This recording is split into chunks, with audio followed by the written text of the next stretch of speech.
our card of the day based on my deck. So let's see, just letting some people get in here. Welcome to my page. If you're new and you have not been following my morning lives, these lives are not the same as the rest of my big lives that I do where I pull cards for everyone. This is about honoring the new deck that I have been a few years creating along with the artist Amelia Richard. So we're honoring each and every card over 45 days. Good morning, good morning, good morning.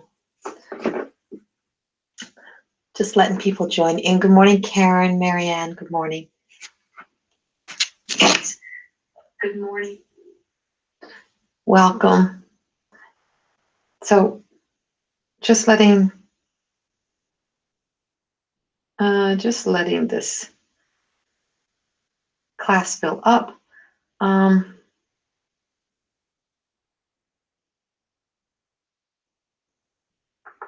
Just give me a moment.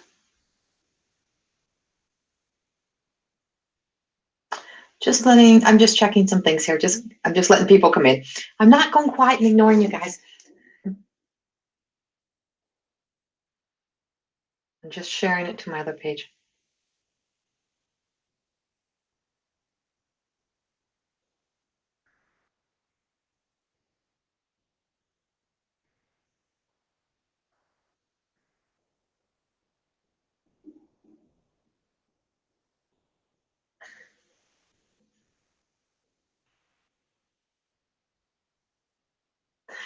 Okay. Hey. Good morning. So just quiet for a second here. We're up. So today we are discussing once again my deck of Oracle cards. For anyone new just coming in, this is not, I'm not pulling cards for everyone else per se. I'm talking about the card of the day. This is my new deck of Oracle cards. So this was created over a period of a few years based on my healing journey and the journey that I had been on. And so I've been doing this working with this deck for a while. You've been seeing pictures. You've probably been seeing pictures of this deck, trying to get it up on my phone. And so this is how the artworks became into the card, and this is the beautiful new card. I just thought about it and I'm like, why am I not putting the card up on my own screen and having this up the whole time we're talking? I'm not sure why I have not been doing that, but I'll have to take pictures of all the cards so I can start putting them on the screen. So today we are working with the unseen wound. This is Thekla. Yes. So the unseen wound, Thekla. And so this beautiful card is it's the number 8. She is still in what we call the maidens. So she's still in her early stages. She's still in a sense of, being, not all the way into her full development into the mother energy, but she's very much that strong sense of she's strong, but she's soft. You can see she was hardened, and I really want to show this because this is so cool. So in the picture, if you can get really close, when you get my deck of cards, when we're done beta testing, is that if you look really close, you'll see there's one wound on her shoulder, one scar. And it's not always, our external scars don't really tell quite the same story sometimes as the wounds that you cannot see. It's the wounds that we cannot see that defines us, that leads us to our actions, our behaviors, our attitude. And so what Thekla means is divine fame, divine fame. And so I didn't know this, friends, when I found the name. I just heard it. I was sleeping and I heard the card needs to be named Thekla. And there's many different spellings of Thekla. And so in the Bible, there is Thekla with it's C-L-A, C-L-A, but that wasn't how I was told to spell it. I was told to spell it K. And with the K, I just got, you're okay. You're okay. And that's what I kept getting, was that you're still okay. No matter what, like And we teach that in life coaching. So if you're a professional life coach and you work in life coaching, where we always start is you're okay where you are. The fact that you're here, the fact like you're okay. Let's work from the fact that you're okay. You're not, don't look at yourself as broken. Don't start to pick out your flaws, your problems, like everything that's wrong with you first before we start. Let's look at what's right with you. And so that gives people an opportunity to feel like, finally someone has seen me, finally I matter. And so it also is tied to that. So divine fame is the glory of God. And when we stop trying to get the glory, or we stop trying to be God, when we stop trying to be that, to live in our claim to fame moments, when we stop trying to be God to everyone else, that we are going to go to war, we're going to battle, we're going to fight for everyone else, and we fight for every cause. Like we get so involved in everything. And always, the one thing is that you're never going to achieve peace by fighting for peace. Fighting for peace never brings peace, because what you're fighting, you're always on that. When you're fighting for someone to be happy, when you're fighting for you to be happy, when you're fighting for all of that, when you're depending and relying upon the outside world to provide for you, when to provide your peace, to provide your happiness, to make you feel content, make you feel, as long as you're seeking and searching outside of yourself, you will be at war with yourself, because no matter what the material world gives you, it will never be enough. You will, the monsters inside will always be hungry. You'll always be hungry for something. You'll always be hungry for more. You'll always be wanting more, because it is the unseen wounds.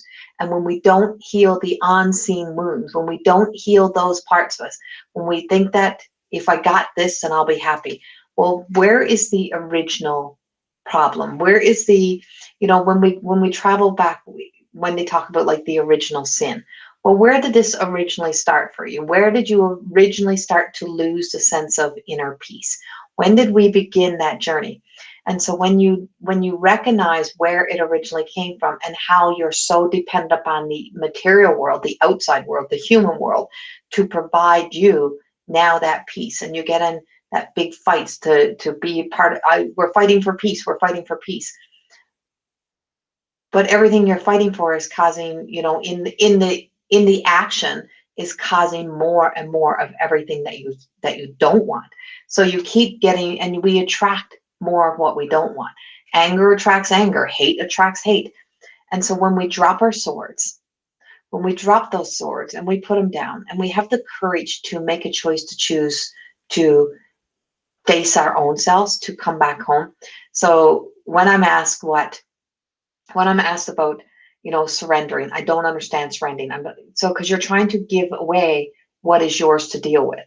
So when you look at surrendering, and we say surrendering, it's like, oh, just give it to God, hand it over. So you're trying to give away something that is yours. If it's not yours, then just put it, you give it away. But you have to come home. You have to surrendering is turning it into you. So that God within, that light within, turn it into you, so that you can ask your higher self, your true self, how is this serving me?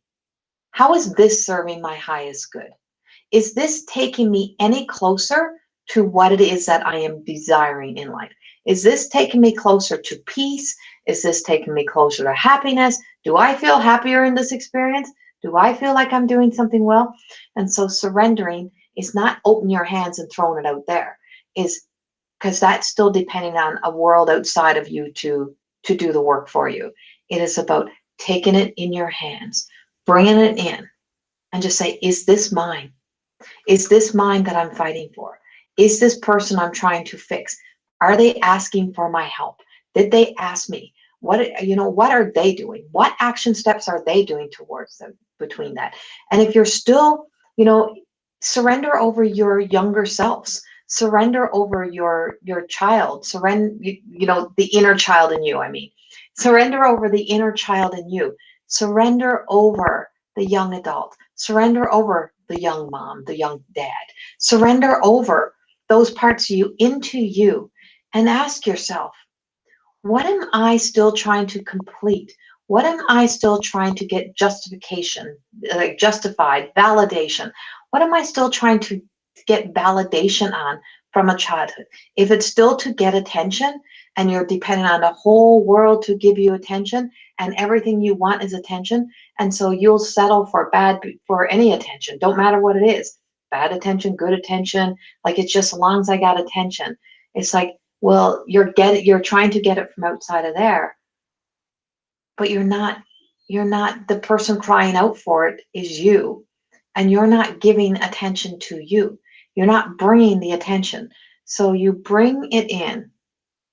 Bring it in. You opened me 3 times.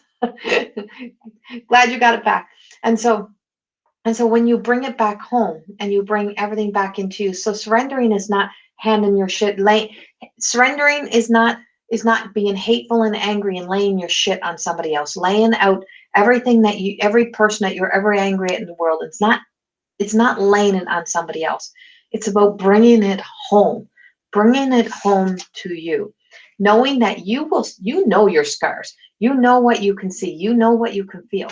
But sometimes when the unseen wounds have been festered and become like an infection inside of us, is that we've made it so big and we've caused it to be so big, and we've made our problems so big, we've made what we're fighting for so big, and then more and more hate, more and more anger, more and more frustration, more of everything that we're not becomes a part. When we can get back, it may have been something this small, but we turned it into a massive frigging thing because we were so seeking and searching to have those unhealthy desires met.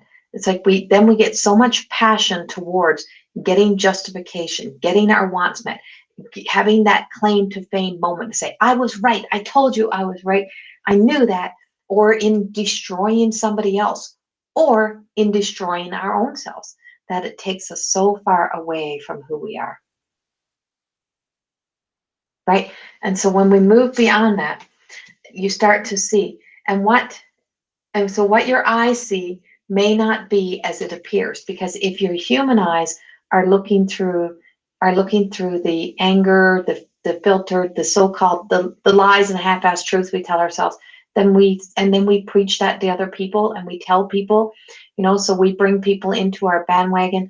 So if we tell our children all of the things that how bad the world is and how awful the world is, then we start to tell them all the hurt stories that we have that are inside, that have festered and grown, and then try reeling those back in, because now we've also contaminated a heart of somebody else, the innocent child. Now, is this a child that's with you, or is this the inner child that we're still trying to fix and heal? And we try to fix it and heal it by still holding the world accountable for what's happening to us. So when we drop our swords, when we allow ourselves to wrap that weapon in these beautiful roses, and that love we can fight with love, we can fight for that love within ourselves, to make a choice to choose to say, you know what, I'm going to face my biggest enemy today. Today, I'm going to face my biggest enemy. I'm going to face me. And when you turn around and you face you truly make a change in life. Right? You truly, truly make a change in life. And when you start to face the worst enemy you have in the world, which is self, life starts to change. Right? And this is the beautiful, and that means going to the higher self. See all the purples and whites? Well, this is your crown chakra, your crown chakra, your third eye is all that white and purple. So when you stop seeing the red, when you stop being angry, and then this is also the light, right? So this is also the light. Speak to the light. Speak to the heart of the little child and tell her she is loved. Speak to the heart of the little boy that you once were, and don't preach to everything that has happened bad in the world. Preach, speak gently to the heart of the child. I love you, I see you, I hear you, I forgive you. That's the Ho'oponopono training that I've taken over the years, that it's so much simpler than what we think. We want to complicate it. When you speak to the light, when you speak to the inner child, when you speak to all of you with such love, such compassion, say, you know what? You were innocent. I forgive you for thinking you were ever responsible to hold this story, to hold this, to feel like you somehow did this. And so then you start to be able to speak with love to all other parts of you. When you can speak to all of your stories, all of who you used to be, all parts of you, when you can speak to you with love, kindness, and compassion, you truly are understanding that you have been taking it home, questioning yourself, becoming curious to the why, making a choice to choose to transmute your words of anger, frustration to words of love. And it doesn't mean that you're forgetting what anyone else did, it's that you love yourself enough to never let yourself have to be punished, to keep causing yourself harm, to never be stuck in that energy again, that you're making a choice to just love. And when you just learn to love from your heart and to think, to speak from your heart, even the things that we take a stand for will then be heard. Because as long as everybody is in a battle, in a war, and everybody's screaming and yelling, and it's questionable truths, and we get so caught up in wanting to be right or wanting to get our way, that we're willing to, the most beautiful people become the ugliest people when they are backed into a corner, or they feel as if they get caught in their story, and they're so determined to be right that some of the best people get eaten up alive by their own desire, that they lose self. When you come home to you and you recognize that when I change me, I can then be a part of what the world should be like. And so living from that place and just knowing that when she softened herself, when she took the weight off her shoulders, when she took all of that away, when she dropped it all she could see was love. And when you see love, you see light. When you see light, you have faith. When you have faith, you now have an opportunity to make a change, to be something different. And so the divine fame, stop looking for the fame in the world, stop trying to have your claim to fame moments, and start to really just know that divine fame is that acceptance of self, of knowing that you've conquered the enemy within, and not with hate, and not with battle, and not with trying to get rid of parts of you or running from self, by stopping, by surrendering it, by bringing it all home. And that's what it means to say, give it to God. That means bring it into here. Sit in peace, sit in quietly, prayer, meditation, and just bring it home. Why did I feel the need to do this? What was I trying to accomplish? Who was I trying to get to listen to me? It's usually ourselves. And so I turn it back now when I get something lashed at me and say, oh, you're this, or, I dreamt that I was this and you did this. And I'm like, so in other words, I was the reflection of you, and you just needed it to be, you needed it to be someone other than yourselves, because you didn't want to have to face, the envies, the jealousies, the things that we all have, because we all have a dark side. We all have a little bit of envy. We all have a little bit of that in us. But when you come from love, when you've healed the unseen wounds, a whole lot of less of that shows up in the world. And that's where we make the change. And that's where we begin to make the change. And when we stop trying to be God, when we stop thinking that we can fix and heal everything, right? When we stop believing that we have that much control, that much power. Because one way or the other, I say, when you fall off your high horse, your ass hurts. Trust me, I had to fall a few times. And so also when we want to be constantly trying to correct people, when we want to pick out people's flaws, you often see it you see it on Facebook, or I don't know if you see it so much anymore, you see it all the time. Whenever someone spell a word wrong, there always be the word queen, the word master that would just come up and say, oh, you know what, you made that mistake. Haha, look at you spelled that wrong. Da da da. So shaming another, or trying to poke holes in somebody's stories, or trying to make somebody, like, defame somebody, make somebody look less than because they're human. is all a reflection of you. And so when we do that, you take that home to you and you say, wow, what am I doing? Why do I feel a need to try to poke holes in somebody else? Why am I trying to destroy somebody else? What am I doing? What inside of me is that angry that I am, or what inside of me is that judgmental? What inside of me really chose that word today and tried to pick on that person and try to make them feel a little bit less about themselves? Right? And that's when you start to do that. It's like, and not to angrily, you're knowing, you're lovingly questioning your motives. We all have that ability that we manipulate ourselves in our own stories. Setting yourself free, finding the peace, and knowing that the unseen wounds definitely cause more damage than the seen wounds, because it's the unseen that we try to fix through everyone else. We try to hide, we try to suppress, and it festers and it just amplifies inside of us until we start to show it in our attitude out into the world. And when we set ourselves free, we allow ourselves to be the beautiful souls that we're here to be. So, thank you. Yes, exactly, Angie. And so I live by the fact I could be wrong. And that's my truest of truth. I could be wrong. This is how I'm feeling in the moment, or this is how this experience made me feel. But I'm not saying, it's not like, but I could be wrong. Like, but this is how I am feeling. So if this is how I'm feeling, I just, I think I need to work on how I'm feeling. And so it's not pointing a finger or laying blame out there. It's just saying that doesn't make me feel comfortable. So if it doesn't make me feel comfortable, I have to question whether it's something inside of me that I need to work on, or it may just be something inside of me saying, no, you're right, and you need to put it. You can put a boundary. You can walk away from that.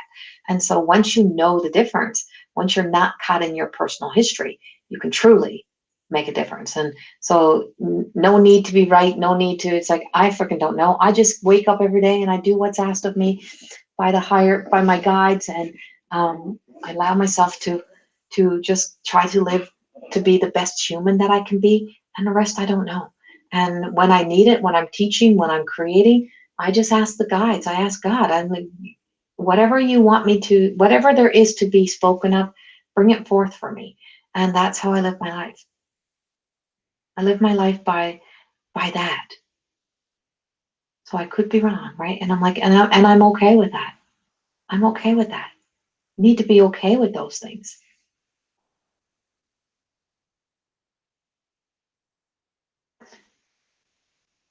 Uh, Alicia, Jennifer Free. I love this amazing. I hope you're following her. She gave me lots of closure and during your reading. Thank you, Alicia. Grammar masters, yes, right. And it's like, and so it's just like when you're writing a book, or if if you let life hold you back. Yes, I very much live my fifth dimension life. Um, what if that's it? And that's kind of all more than existing program. More than existing is taught about. More than existing is really taught about when we can get caught in our one-dimensional world. But the importance are, so we're here for the human. We are here for the human experience. Like that's the spirit, that soul essence of us is here for the human experience. And when I'm doing these cards, I try not to expand too far into the work. I try to keep it as simple as possible, but there's a lot of, there's a lot of depth into these cards, and a lot of depth into, I had to travel to some great depths, and yes, I do channel. I am a channel. I work as a mystic, a prophetess. I channel. I speak to a lot of different energy sets out there. So but this was about the simplicity of us, right? This is really about the simplicity of us. So when I'm speaking about like being a writer, so my More Than Existing book, if I had to, if I had to live by the fact that the only way you can write a book is that you've got to spend years in university, you have to be this, you have to be that.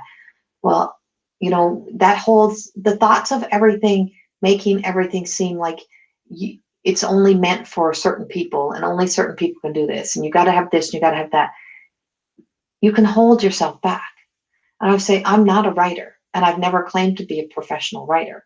I claim to be, what I know to be true of myself is that I'm very creative. I'm very artistic. I write a lot of things. I tell, I journal through from my soul. I tell my stories, and I try to show others that when you heal, when you can heal, you can tell your stories and live your life in a much more healthy, beautiful way. So more than existing is not about perfection. And I would say, even if it stays on your computer or the thought stays in your head forever and it never comes out, do you want to die with all of your dreams still left inside, right? And so I remember having this said to me, I will not let you die with your dreams left inside of you. And when that was said to me, I thought, somebody truly sees me. Somebody truly sees me, right? And so by letting yourself be, I'm like, when someone says, oh, well, it's, you didn't write a professional book. And I'm like, well, I didn't say I was a professional writer. I'm a professional life coach. I'm psychic medium, professional psychic medium. I'm trained in many things, but I never trained in writing. That's why, you hire publishing companies. That's why you do these things. And so when you look at your life and you look at all the places where you limit yourself because you have a fear story around, I'm not this and I'm not that. Well, when you look at this creativity inside of you, you look at the confidence, you look at determination, you look at all those things. What am I capable of doing? What do I have the potential to do? And it could be to pick up a piece of wood and create and sculpt something. It could be to sketch. It could be to just be the best cleaning person in the whole wide world. And you're great at cleaning houses and you start a cleaning company and then you can employ other people. It's like, there's many things that when you stop stopping to be the greatness in the eyes of somebody else, you start to allow yourself, or how the world has defined greatness, how the world has defined accomplishments. When you start to look beyond that, you truly make a change. Do we have oh God. Got it. We're trying to get it. Why is it not letting me?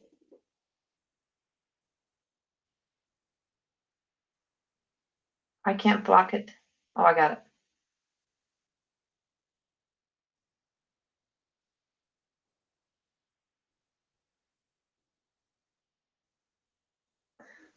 I think I got it, everybody.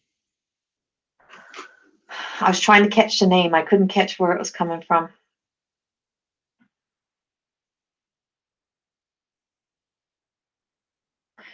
Get those people every single day. Every single day. And right, so life can limit you, or you can live in a limited life, or you can live in an unlimited life. Yes, my book is on Amazon, amazon.ca, amazon.com. It's called More Than Existing. And it's in soft cover like this, and it's also in the hardcover as well. And this is the back, and then the hardcover is more green. And then my oracle cards are not out yet. So these are still in creation. So we're working on these, getting those out. Sorry, I'm moving around a lot today. It's so cold here, and my destroyed lower spine and my hips are absolutely killing me. The pain is excruciating today. So I'm moving around a lot. That's why I'm kind of quicker through here today. Is I have to really rest these parts of me today. Self-care, self-love, right? And so Thekla is number 8. And number 8 is also the infinity, right? If you take number 8 and you turn it, it's the infinity. And so it's like life is infinite. And when you look at life in the figure 8, and I spent years as a figure skater, hence part of the spine issue. I spent years as a figure skater. And my most peaceful moments was the hours that I would spend learning edges. And people see figure skaters and you say, oh, I want to learn how to jump, or you learn how to jump and that's what you're going figure skating for, is that you learn how to dance to music on ice and you learn how to, and it's like, the first thing you need to learn is you have to learn your blades. You need to learn what you're standing on. And that's life. When you know what you're standing on, when you make your foundation strong, when you strengthen you. And so in figure skating, what we do to strengthen the foundation of you, to know what you're standing on, your blades, because they're not just like a regular blade, is that you create figure eights and you learn your edges. So a professional pair of figure skates is that we literally have, our blades are like, got like a scoop, like it's hollow in this, more scooped out in the center, and then your two edges, and then those long picks. And those picks are not for stopping. they're not for skating on. They're for jumping. They have a purpose. Every part of the blade has a purpose, and the blade is tipped like this. So you skate on the ball. And then when you learn your figure eights, is that you learn to start, always come back to the cross, or always come back to the center. And when you do, you push off and you skate on the inside edge and an outside edge. You flip, you turn, your body moves. Everything is in the flow. And that was where I truly used to find my peace. That was my meditation. We didn't do it once or twice. You did it for hours, so that you would learn to perfect your foundation. Keep your foundation strong. When you heal the past history, when you heal the unseen wounds, when you do that, you build a much stronger foundation. That's the whole More Than Existing program. That's what we do. And so everything of strengthening and becoming all of who we are is about that. And that's how I started. When I started my journey, I just remember my love of figure skating, and to know that I can't, there's, that part of me I can't have, that was my peace. And then when you learn the foundation, then you learn to shift your position. You learn to skate forwards, backwards.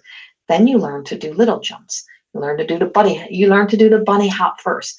And so once you start surrendering these things in, start with a bunny hop. Start with those little figure eights. And when you start to find yourself moving and shifting, it's that inner peace. You may be in meditation, you'll feel your body just, that's okay. Just let it go. Just let it go. And the more time you spend with you, the more you become aware of your own actions, your responses, your behavior, your attitude. Because no matter how beautiful or how ugly it is some days, your attitude is always shown. We can't hide. We're really not hiding anything. It just looks like we're hiding. It convinces ourselves.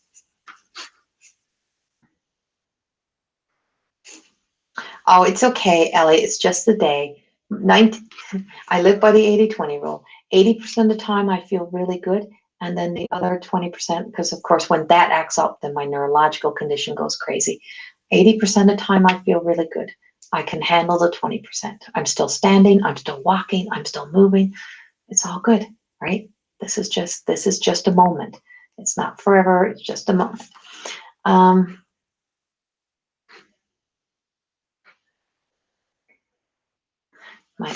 And I work as a healer as well. So I work as a Reiki master, a spiritual healer. I work in healing, and this is the physical damage that was done prior. That has to be. I actually have to go for back surgery. So sometime in this year, I'm going for back surgery. I'm getting airbags put in my spine. That's the simplest way, so that they can release the nerve endings. I've done everything else and everything, I'm not a sponsor of Dr. Martin's clinic, but that man is incredible. I just want to say his work, he's the Dr. Martin Clinic on Facebook, and I'm just giving up, just my personal experience through there is that and I'm not a doctor, I'm not a psychologist, I'm not those things. But me working through that and coming off all sugars, all carbohydrates, all of those things helped me tremendously. Tremendously. Your skating experience didn't go so wonderful. You needed me as your coach. I used to do figure skate. I used to coach the junior program in figure skating. Everything starts at the bottom. Exactly. So yes. So remember, it's all in the foundation. You can't build an empire on a weak foundation. And this is where it starts, healing the unseen wounds, healing those, because those are the ones you don't even question, you don't even think about, you don't even realize sometimes, that have festered and grown even bigger. But when we stop fighting for the things that take us farther away from our peace, from our happiness, from our joy, and we start to bring it all home, come home to you. And when you come home to here, there's a lot of truth to be found. You stop fighting the enemy. So much love. Have a beautiful day. And I will see you guys all again tomorrow. I'm not sure about tomorrow what time, because I teach my soul retrieval, my soul revival. I teach my soul revival, my Goddess Within, the Goddess Within Soul Revival. I got so many classes tomorrow morning at 11:30. So I'm going to work around that. But I'll post a little bit earlier, heads up of it. I never thought about doing that. And I'll get that posted for you guys when I know the time, so you know roundabout when I'll be here. Have a beautiful day. Much, much love to you all. Thank you for being here.